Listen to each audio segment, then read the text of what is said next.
Hey everyone, it's Trena from John's Furniture Repair. Before I show you what's looming beside me over there, just wanted to have a conversation about pieces that seem too far gone or aren't worth it, or I get a lot of comments, how much was it, or couldn't you just buy this new, or you know the line. And this business, I would say, runs 90% on sentiment. The rest of it is, commercial work, damages from moving, insurance, all that stuff. But when we get a piece in that is so far gone and will need so much work, the value is not in the piece itself, because it's going to be expensive to repair and to make beautiful again. The value is in the love the person has for the piece and the history they have with it. So, presenting a very good case for this, a cabinet that has so much paint and so much damage, and something that has been in a family home that was built with the home and is special to the client. So let me show you this very special piece of furniture that we are going to be making into a functional piece again. Okay, so this grand kitchen cabinet was built into an older home. I don't know the whole details of the piece, but built into an older family home and was always part of the home. And at one point was removed for renovations or such, and kept, I think, in the garage and used for storage and whatever after that. So it's had a few paint jobs. This top is not original. It would have been built into a space, and I believe, just from a couple of things I'll note, we'll not be keeping the metal top. It's still got its original hardware, which we'll be keeping, and it is missing a few pieces of trim. Mainly, it could use a crown, and the base trim is broken with pieces missing. And, a few other things.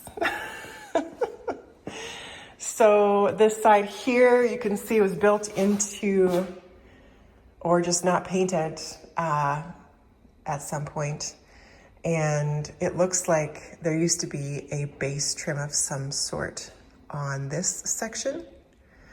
I have questions if this was always part of this piece, if they were always together. I think they were, but the only reason I do question that is because the top is wider than the base. But that's okay. We don't need to follow traditional design rules here. We're gonna make everything work together. And I believe by adding a thicker wood top, we can minimize that width difference and kind of make it look like it's supposed to be like that. Going inside the cabinet here, we've got our lovely sophisticated latch. And you get a little peek at the wood here. Interesting. Looks like it's faux grained almost. Or is that fur? I don't know. So much paint on this, I don't know. So inside we've had some obvious storage of paints or something that have leaked over the years. And there's so much paint in here that you can almost see the ripples of the layers lifting and the cracks that go through. I'm very excited to strip this. I know there's a lot of you out there who don't like stripping, but I sure do. Anyways, so yeah, pretty beat up inside, and we need to get this inside looking great because we are going to be replacing these door panels with some glass. So removing the panels in the inside and doing a artist glass or something. I had a line on some old glass, but it wasn't gonna work. The size wasn't quite right. So we might be ordering maybe a CD glass.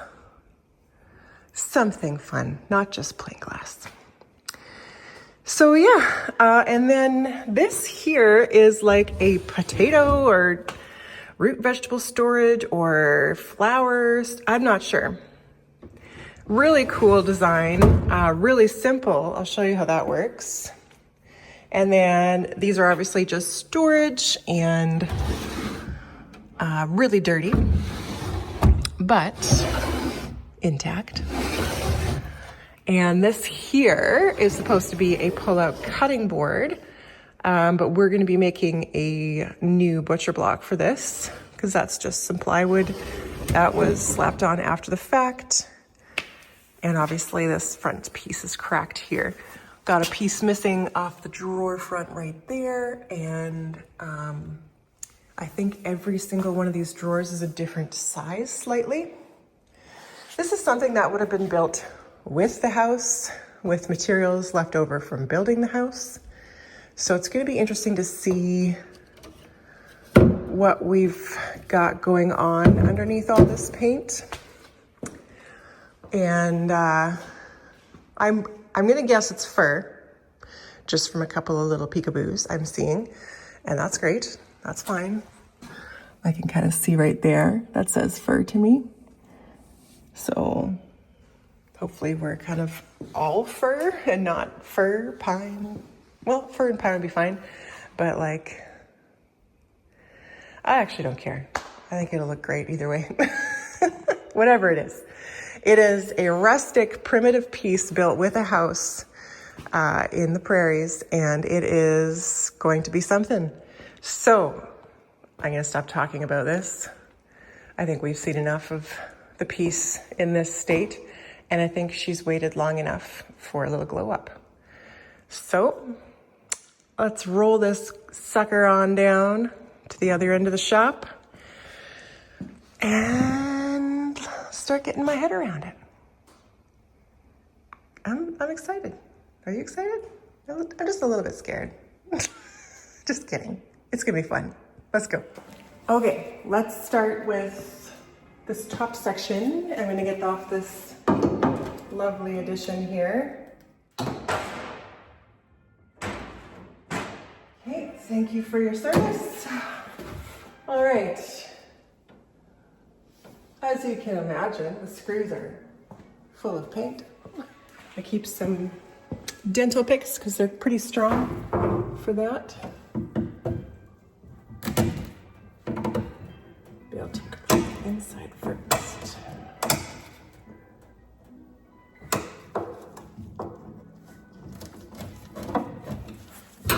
Okay.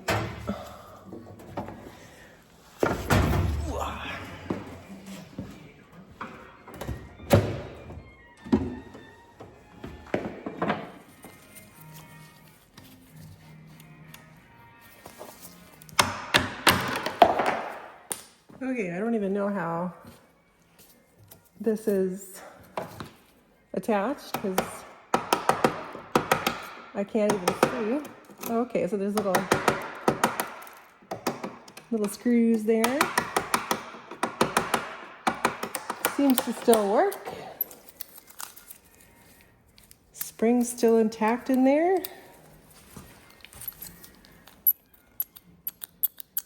Just needs a clean and a freshen up. Cool. Yeah, looks like fur so far to me. And 17 layers of paint. Definitely probably lead paint. Not even gonna test it because we just use chemical stripper. And that's what you do if you have lead paint. And then it's all collected in the can, sealed, and brought to toxic waste. So that's how we deal with it here. I'm just gonna use a block on the edge of the panel here.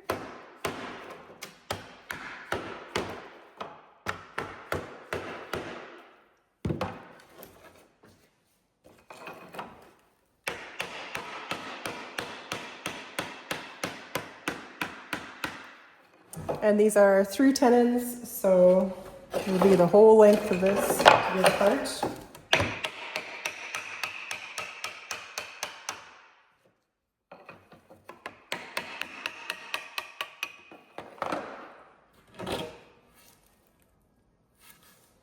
So I'm hoping just to, you know, put the glass in this channel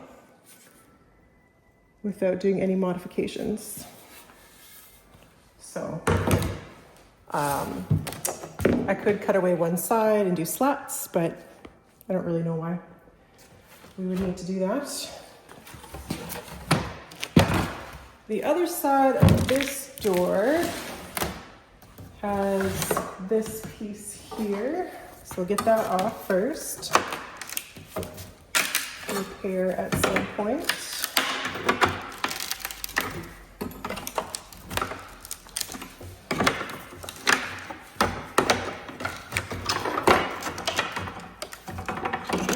Yes, that was the only thing holding that on. It looks like the through tenon broke on this piece.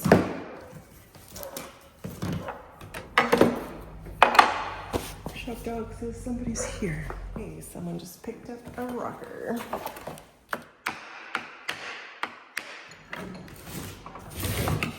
So I'm just going to use my punches to mark a couple of these pieces. Definitely going to be going through some stripping, so I'm going to have to use punches, not tape or anything, because that'll get lost for sure. Don't need to mark very many of them, but just going to give this a 1, and on the end here.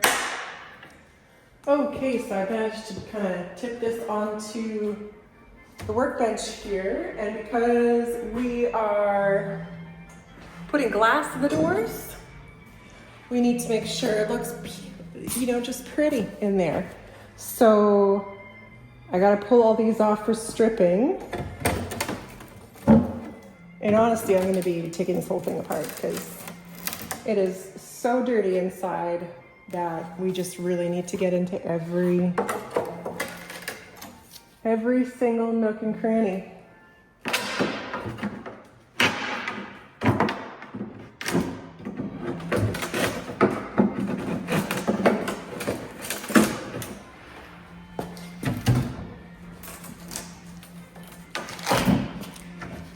See that stuff right there? It's just really sticky. It's getting all over stuff.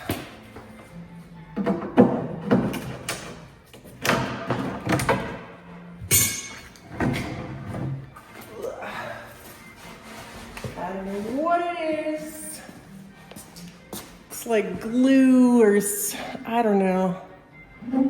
It's gross. Makes sense.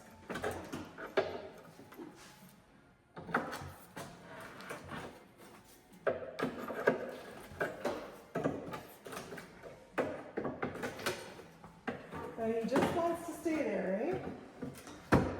Yeah.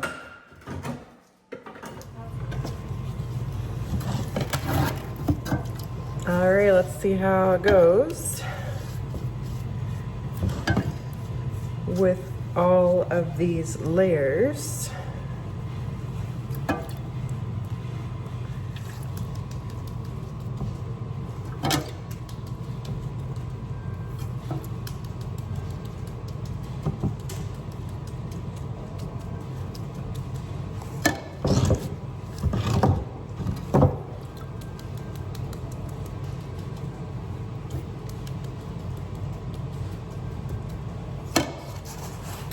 When you're stripping so many layers of paint, it's good to use the actual paint layer as a bit of a cover to hide the stripper and keep it working underneath.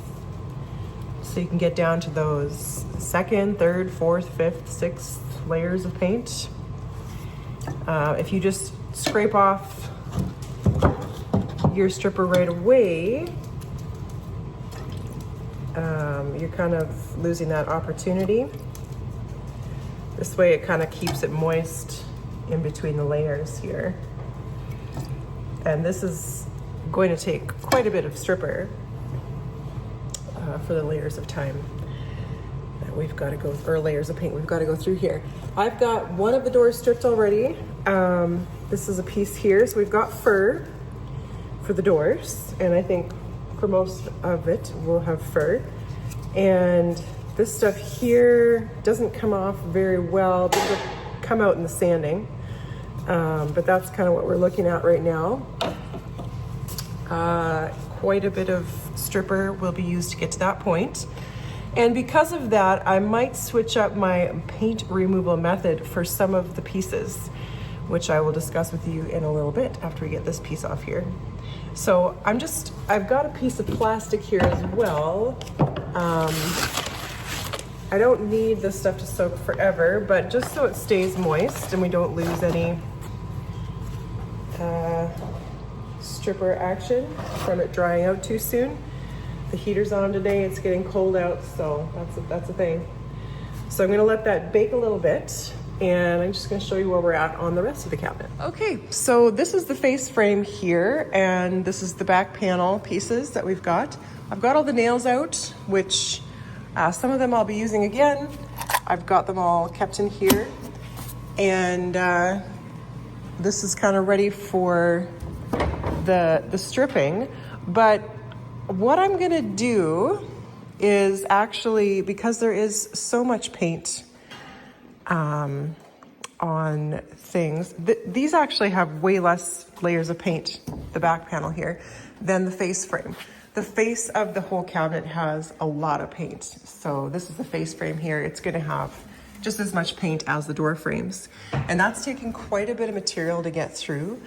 So what I'm gonna do is use my really crappy planer with blades I don't care about. Make sure there aren't any nails in it, and I'm gonna actually be throwing these through the planer. So I've got a little Makita here that I use for things I don't care about, or that for things I don't really want to put through my nice planer with the good blades. So I'm gonna pop that outside, and we're gonna need to contain the wood chips.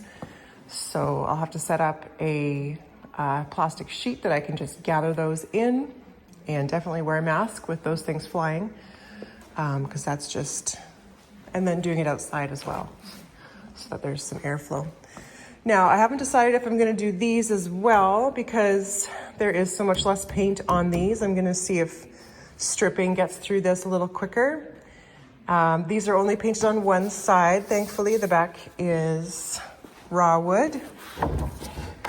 So, some really nice raw fur. Is that fur? I'm not 100% sure. Doesn't look like fur. Could be something else. Anyways, I think it probably is. But if these are taking a lot of stripper to strip as well, then I have no qualms about throwing these through the planer. And I kind of feel like I just want to anyways. They're a little cupped. And if we could get a nice flat surface on the inside of the cabinet, that would be nice. But definitely these face frames, I'm gonna do that with. It's just gonna take too much stripper, and I'm not about to start sanding or chipping paint inside here when it's this type of paint. Obviously, if I don't take this apart, I can't do it with this. And I think we'll be keeping this together. Interesting and nice is that this, when I was looking at this before and noticing how wavy it was, this is actually like a fabric that they've got pasted on here. So that is awesome, because that takes care of a lot of the grime that I thought I would have to be getting with the stripper. So that's pretty awesome. It's a win. It's a win. It's a win. And there's less paint in here as well.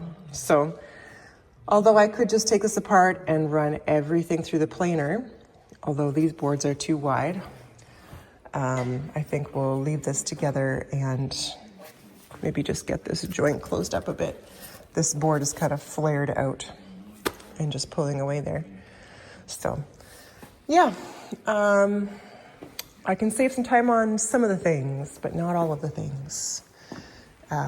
Definitely the face frame of this whole entire cabinet. I won't be able to do that on because I can't get everything apart. So I'll save time where I can. I could have done it on these door frames as well, but these were kind of my practice. What are we gonna do and how are we gonna do it? Pieces. So let's get back to stripping. Yeah, it's looking nice and juicy.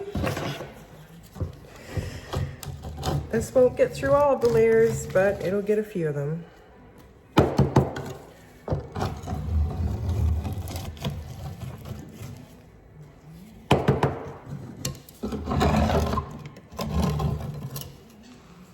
I'm also gonna use a carbide scraper and just manually get off a bit more because there is a bit more soft stuff that I can't get with the regular scraper.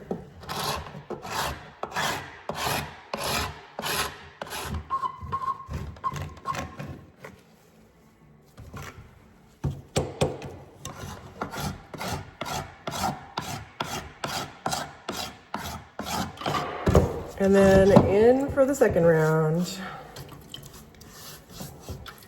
So, I mean, it's not the worst, but using a lot of material, a lot of stripper to get through those layers. So it's helpful to just use a couple other methods, save on that chemical. So let that sit again. It's just, you know, also taking more time. So I gotta do stuff in between because I can't just watch paint dry here. So I'm gonna go set up the planer outside and we'll get ready to do those pieces.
Okay, so that took care of a lot of work.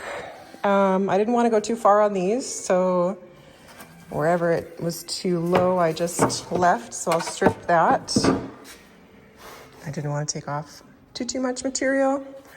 So there'll still be edges, obviously, that I can't put through the planer.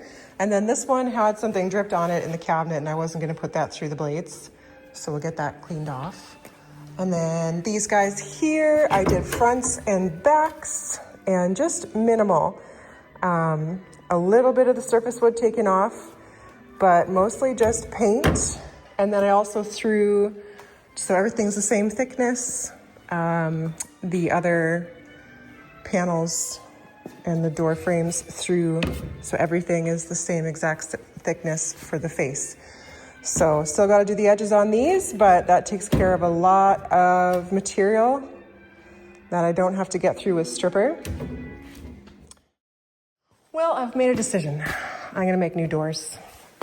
These things are too busted up, and I'm gonna spend way more time fixing every little break, broken tenon, broken channel, nails, pieces. You know, I couldn't really see this under all that paint, and that's the trouble with getting into something. You just don't know. Gotta kind of work through it to figure it out. But I'm not gonna take it any further. I'm gonna leave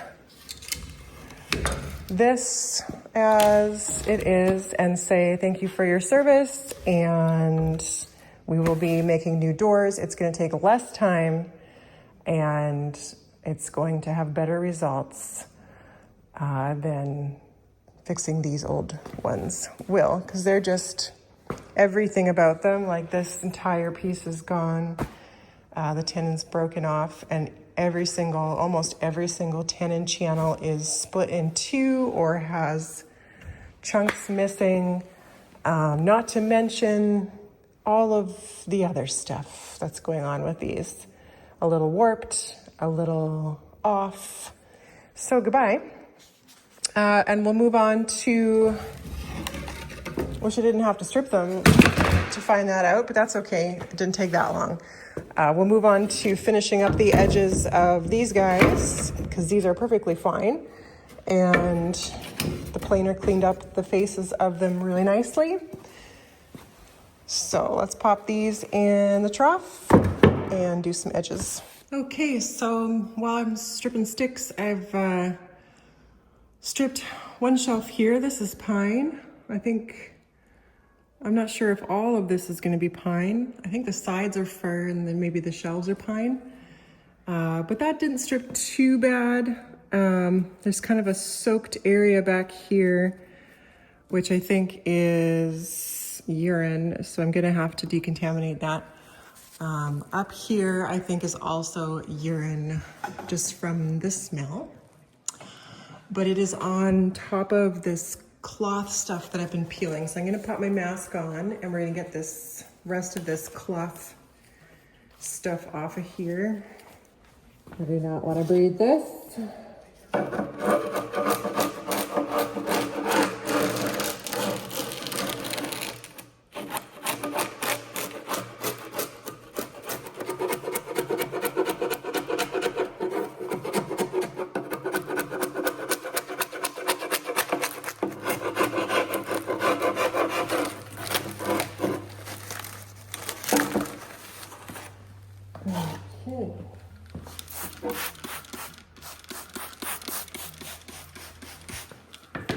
Okay, that looks pretty gross still, but I think there's some good wood underneath just from where I've hit it with the chisel. So I'm gonna dump some stripper on here and get that all off. It already smells 100 times better. Yeah, gross, hey? Anyways, I think I should put this on the floor because it's a little high to work up here on the workbench. It was giving me the, are you gonna stay together?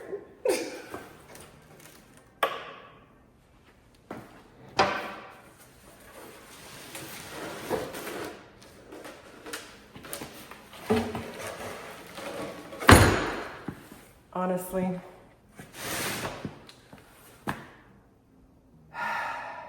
It is so wobbly. Can of worms, you guys. I'm gonna take it apart. So, cause it's just too wobbly. All of the glue is gone. It's not doing anything anymore. Look at that.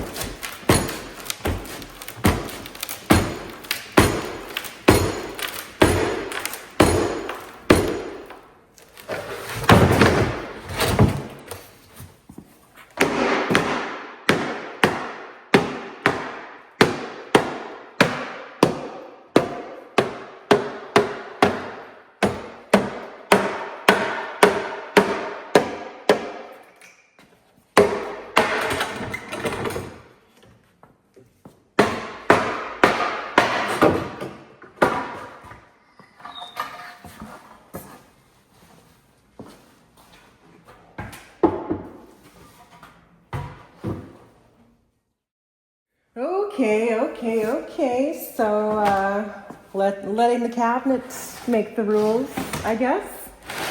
She's like, please, I can't hold on anymore.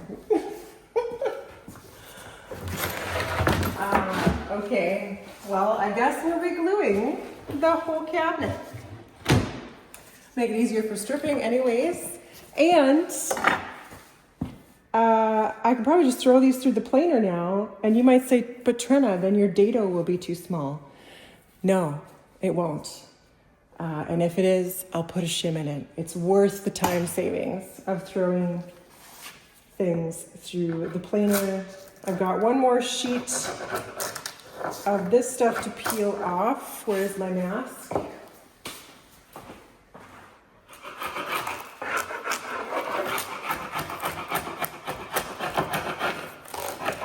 Yeah, so I can fit these in my planer now because this backboard that they all have on them is just nailed on as such.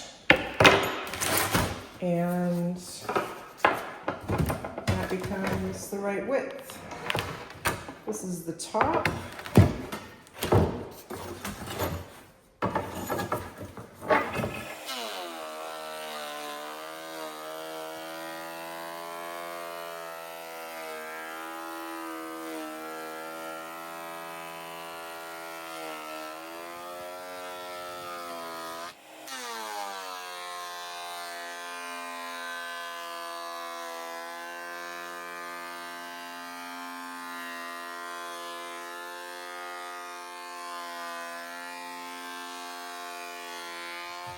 Okay, so I've got those run through the planer.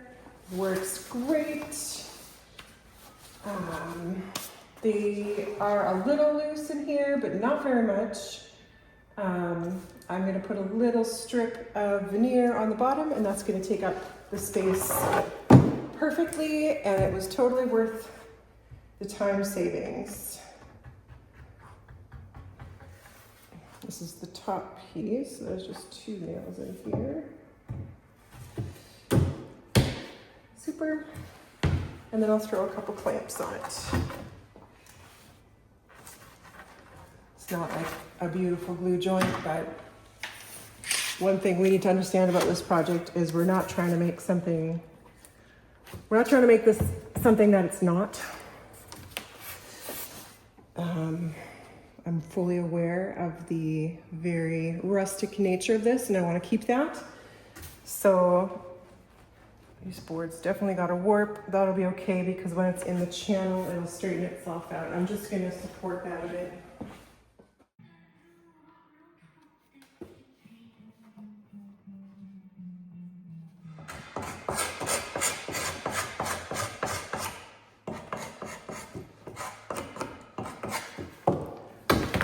And then give it a vacuum.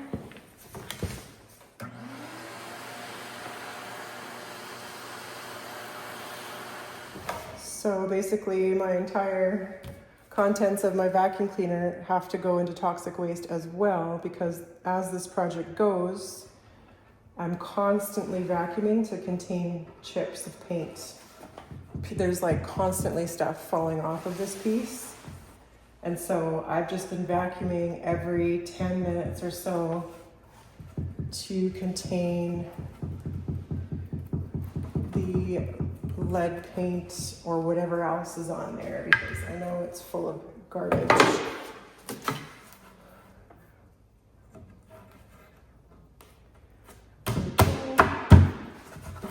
Grab a couple more clamps.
Okay, I'm getting ready to glue up here, and I've got all of the shelves cut down almost 3 inches.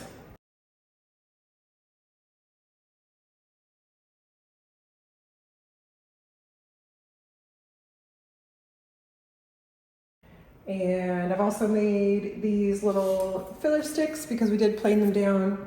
So that's gonna make them really tight in the dado here. So let's just get to it. I'm not gonna put the back panel on right away. I'm just gonna get the ladder built, and then when the clamps are dry, then we'll go ahead and reposition all the back panels on because they're gonna be in different spots now that everything's shorter.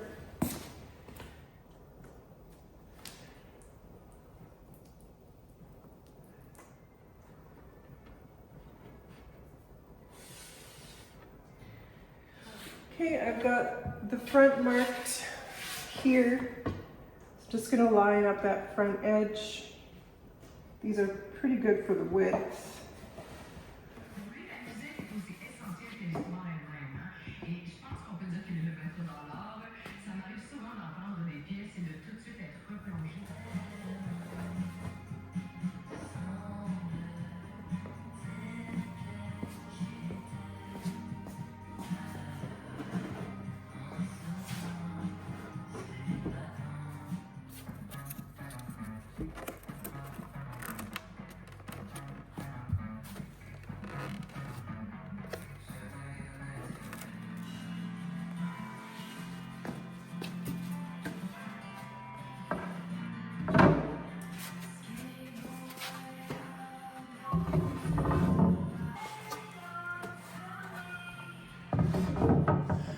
Oh, okay, I just kind of got at this off camera, needed to concentrate. Basically, none of the nail holes are in the same spot.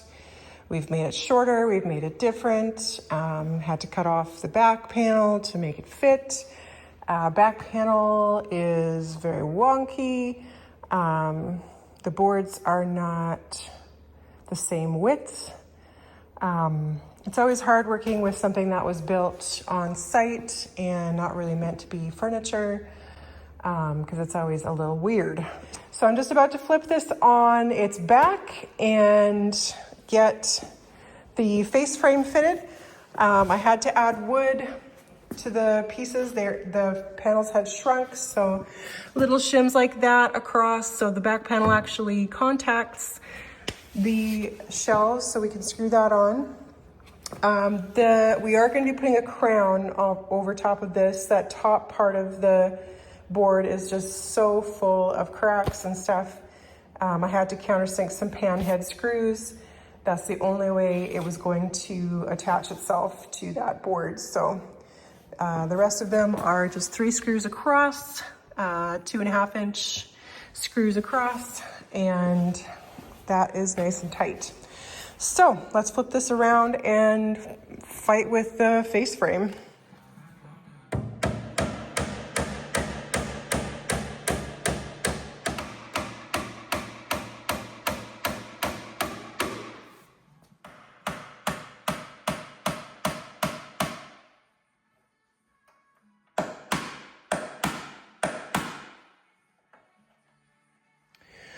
Okay, so there it is all put together.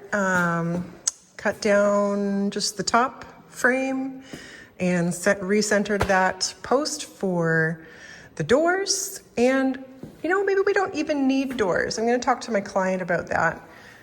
It would save her some money recreating the doors because it looks kind of all right as just a shelf unit that would sit on top. And that would save her some cash. I do still need to add crown to the top. Definitely need that because of our situation here. This wood is just so torn up from being nailed on and split and nailed and split and over again that it would be good just to cover that up and freshen that whole look up, it'll also add a little bit of interest up there as well. But I think it's looking pretty good. Got a lot of putty on all the nails and a few other areas. now that it's all together. And I did trim that back panel straighter than it was. It's not supposed to touch. The back panel and the front posts don't touch. It's just the sides that touch the top of the hutch. That's how it's supposed to work. So those will get some felt, so when they sit on the top, it's not scratching. And yeah, so I will continue with that when we have some more answers. And now we can turn our attention to this beast.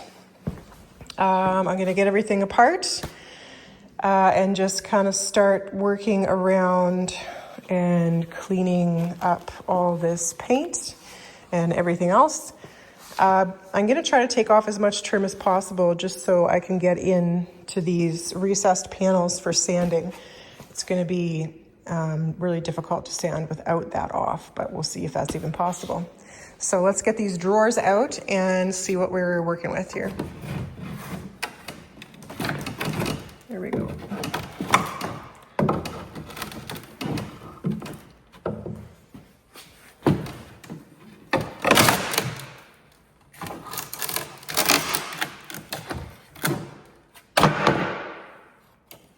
Okay, I'm gonna see if I can pull this out now.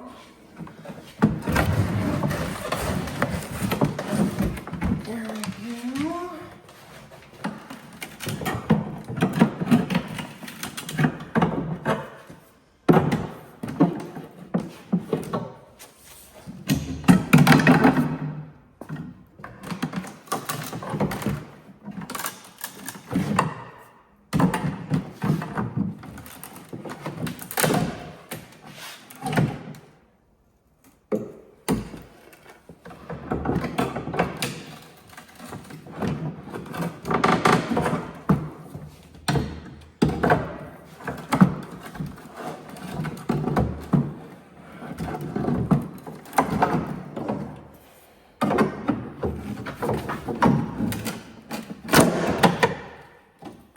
There we go. Okay, I managed to get the rest of that face frame out, and that is great because now I can, for one, clean it up a lot easier, and for two, all of these drawer slides are super worn and I can flip them all around now. So like right in here you can see it's like probably at least 1/4 of an inch, and that is pretty serious wear. So I'm just gonna take the same boards, flip them around, and reinstall them. So that's great.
Well, I don't often do this with furniture, but it was necessary.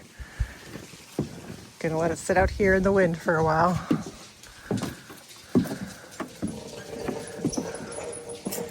Looking much better already.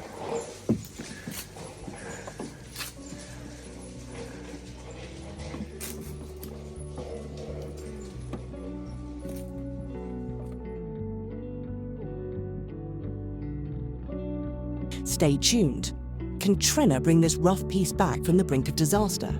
Can she make it structurally sound and make it beautiful while still maintaining its rustic charm? Find out next week on John's Furniture Repair.